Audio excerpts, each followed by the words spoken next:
and Tara Whiteland Fáilte, Corrot, Guji and Chash Shahanu. I'd like to welcome you here, Minister, and indeed I'd like to thank you for your briefing yesterday, which was very well attended and I found very informative.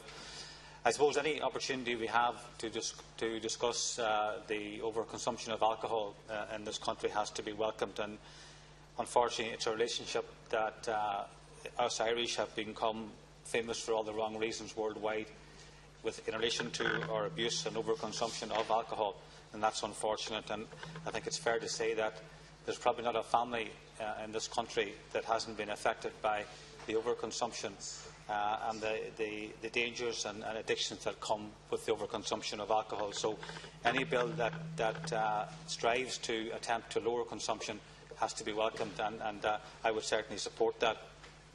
There's a number of issues, and I'm not going to go into great detail, but a number of my colleagues have mentioned already in relation to the minimum price per unit.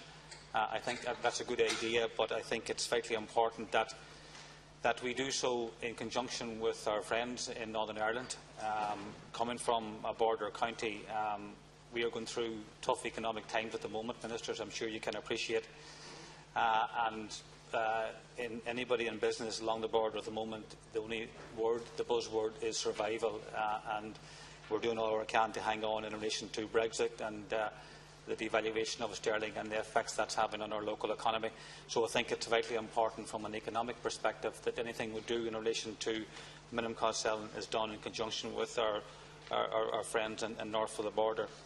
And finally, in relation to the separation issue, there seems to be a lot of confusion in relation to that issue. I know we'll talk about it in more detail shortly, but there's a big fear out there in what actually will be acceptable in a small rural shop throughout the country. There was some clarity given to that yesterday, and we as a party will be making an amendment along those lines. But I welcome the opportunity. I welcome the opportunity to debate it, and any time we spend talking about the overconsumption of alcohol in this country is time well spent. Cormac.